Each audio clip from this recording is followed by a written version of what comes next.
My name is Lori. Standing on the balcony of my new condo, overlooking the glittering city skyline, I can't help but reflect on how far I've come. It's been a year since the chaos that turned my life upside down, and now, I'm finally at peace. A year ago, I was living in a one-bedroom apartment in Miami. I'd rented it long before I met my husband, Ryan. I was the sole breadwinner, paying $4,500 a month for that place, every cent earned through my hard work as a graphic designer. Ryan's family was wealthy.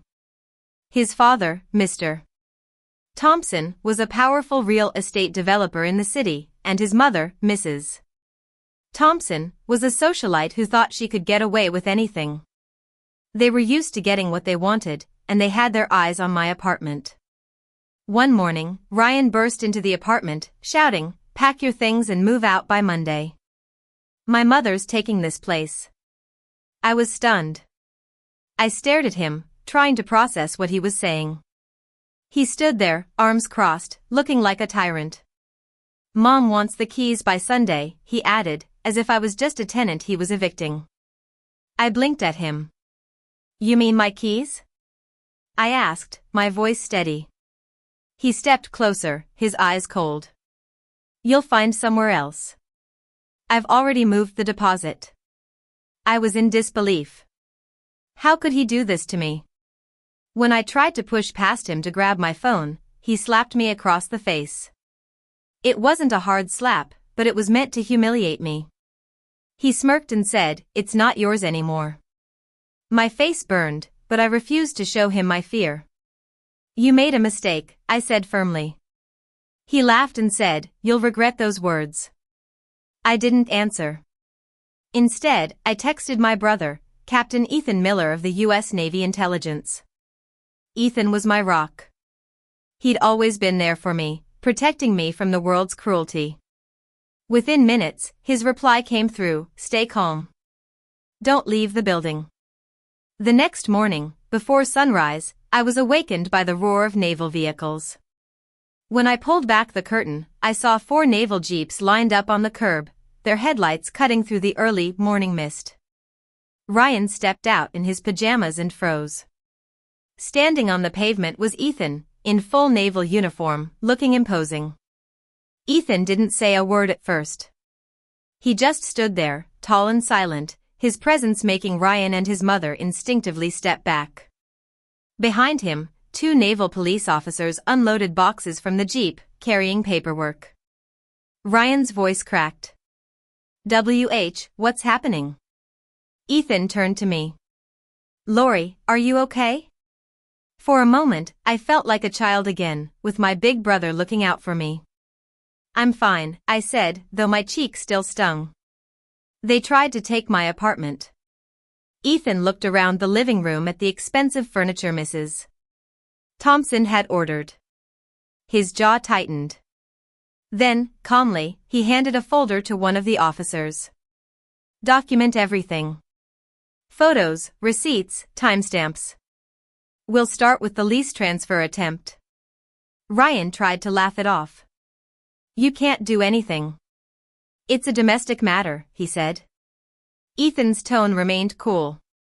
"When a non-domestic matter involves fraudulent housing transfer, theft, and assault, it becomes a federal issue." Mrs. Thompson appeared in the hallway, wrapped in a silk robe, her perfume filling the air. "This is ridiculous. My son has rights." "That apartment was a gift," she said. "From who?" Ethan asked. She faltered. "From her, before she changed her mind." Ethan opened the lease agreement I'd signed 3 years ago, my name in bold ink. "Ma'am, this property is registered under my sister's tenancy. Attempting to seize or alter it without consent is illegal." She blinked rapidly. "We didn't." "Save it," Ethan said, motioning to the officers. "Photograph everything." Ryan turned to me, panic in his eyes. "You called the Navy on me?" I met his eyes steadily. "No, I called family." By noon, the building was buzzing with whispers. Neighbors peeked from their doors as the naval officers catalogued every piece of furniture Mrs. Thompson had brought in. Ethan kept his tone professional. "Ma'am, you'll need to sign this acknowledgement form confirming you brought these items here without the tenant's consent." Mrs. Thompson tried to laugh it off. "Surely this is unnecessary." "Sign," Ethan repeated. The pen shook in her hand. Ryan paced the kitchen like a caged animal. "You're ruining my reputation. Do you even know who my clients are?" I leaned against the counter. "They'll find out soon enough that you assault women and falsify housing documents." He froze. "You wouldn't." "I already did," I said, sliding my phone across the counter. The video I'd recorded the night before, of his slap and his threats, played at full volume. Ethan had sent it directly to his legal liaison. Within an hour, 2 plainclothes detectives arrived to take statements. Ryan's voice trembled as he tried to explain how a simple family misunderstanding had escalated. The officer just raised an eyebrow. Meanwhile, Ethan sat with me by the window. "I've already called a friend in the property division," he said quietly. "They'll fast-track your protection order. He won't come near this place again." I nodded, exhaling a breath I didn't know I'd been holding. As the jeeps began to roll away, Ryan stood in the street, shouting about lawyers and unfair treatment, but his voice was drowned out by the engines. Ethan turned to me. "Want me to stay tonight?" I smiled faintly. "No, you've done enough. I can finally sleep without checking the lock twice." The next morning, sunlight streamed through the blinds, highlighting the torn pieces of the eviction notice I'd ripped up the night before. My face still ached slightly, but I felt a sense of lightness in my chest. I brewed coffee, poured it into my favorite mug, and stood in the quiet of my reclaimed space. At 10 a.m. Ethan called. "You'll see something on the news," he said. On the local broadcast, a reporter stood outside my apartment building. Authorities had responded to a domestic dispute involving an attempted illegal lease transfer and alleged assault. Naval investigators had assisted due to the involvement of an active service officer's family. They blurred my face, but not Ryan's. His name and his firm's name, which marketed itself as a paragon of real estate integrity, scrolled across the ticker. My phone lit up with missed calls from Ryan and his mother. Then, my building's landlord called, his voice cheerful. "Just saw the news. I'm renewing your lease at the same rate, no increase. You're one of our best tenants." I smiled. For the first time, someone recognized my worth without trying to tear me down. By afternoon, I'd boxed up Ryan's things and left a note on top. "Your mother's furniture is at the curb. You can collect your lies with it." That evening, Ethan came over in casual clothes, bringing Chinese takeout. "You good?" he asked, handing me chopsticks. I nodded. "Better than good." He raised an eyebrow. "What's next?" I looked around the apartment, clean and peaceful. "I'm thinking of buying." He grinned. "With what?" I smiled back. "With a settlement I'm about to file." 3 days later, a thick envelope slid under my door. Inside were divorce papers. Ryan's lawyer had stamped abandonment of marital property in bold across the top. I called Ethan. He listened and then said, "He's panicking. Let him." The next morning, Ryan's law firm suspended him pending an internal ethics investigation. Word spread quickly when his face was shown on the news beside the headline "Real Estate Broker Involved in Assault and Fraud Pro." I still wasn't satisfied. I met my lawyer, Ava Green, in her downtown office. "You ready to file?" she asked. "Yes," I said, "and I'm adding a claim for emotional distress." Ava smirked. "He'll settle before it goes near a courtroom." That afternoon, I received a frantic voicemail from Ryan.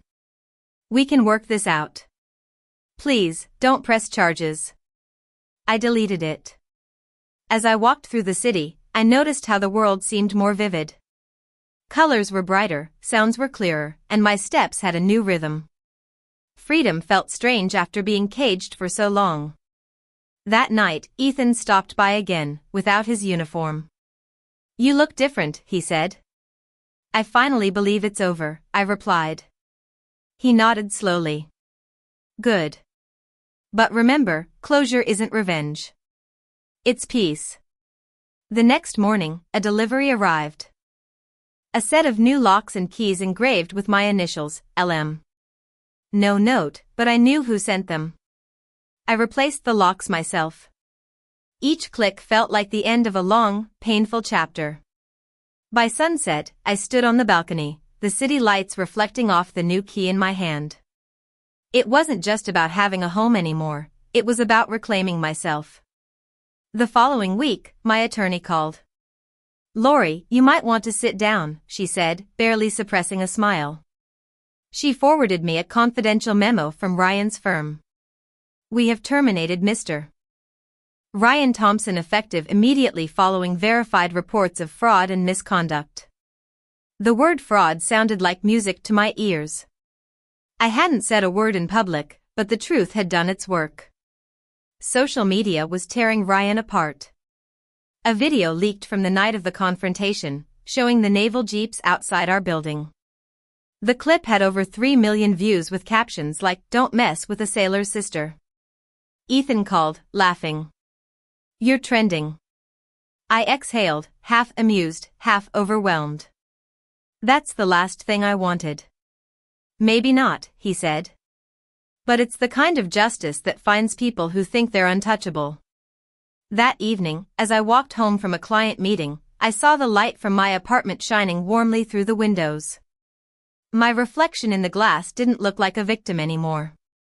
It looked like a woman who'd rebuilt herself. I ordered Chinese food again, my new comfort ritual, and ate by the window while the city moved below, unaware of the quiet victory above it. When my phone buzzed, it was an alert from my bank. An $85,000 wire transfer from the settlement had been received. I smiled. The city outside hummed like an orchestra tuning up for a new symphony. The settlement hit my account on a Thursday morning. It was a quiet, clean closure to an ugly chapter. Ethan texted, "Congrats, major win," literally. I laughed out loud for the first time in months. Later that day, I met Ava at a small cafe near the courthouse. "You handled this better than most," she said, stirring her coffee. "No chaos, no meltdown, just precision." I smiled. Years of being underestimated are excellent training. "Do you know what you'll do with the money?" she asked. I nodded. Yes, something that actually builds, not destroys. By evening, I was at a real estate office downtown, signing papers for a 2-bedroom condo overlooking the city. Paid in full. No mortgage, no dependents, just my name on the deed. When the realtor handed me the keys, I remembered Ryan's words, "It's not yours anymore." I looked down at the key in my hand and whispered, "It never stopped being mine."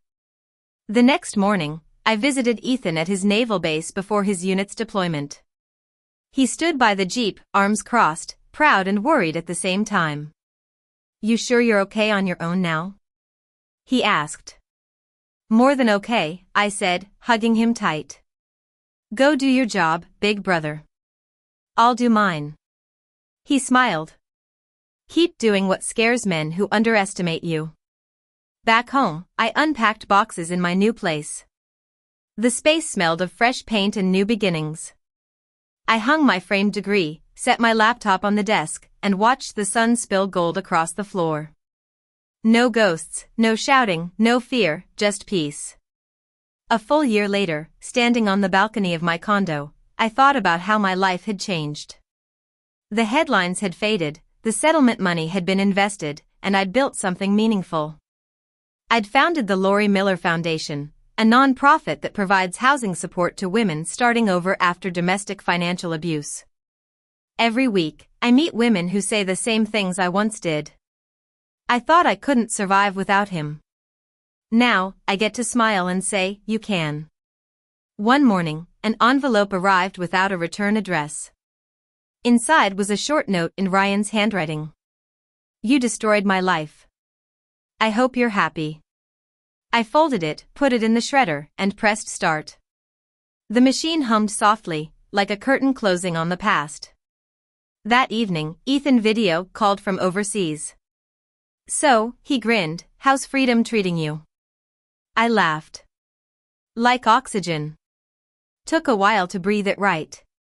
He raised his coffee mug. You did good, Lori. After the call, I walked through my quiet apartment, past the polished floors and the plants by the window.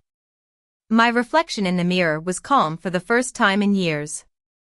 I sat at my desk, reviewing new foundation applicants. One file caught my eye, a young woman trying to reclaim her apartment after her in-laws forced her out. I smiled. It was full circle. I clicked approve on her application. Then, I poured a glass of wine, stepped onto the balcony, and watched the city lights blink like old friends. No bitterness, no rage, just peace, earned, not granted. Some stories don't end with revenge. They end with restoration. And mine had finally come full circle.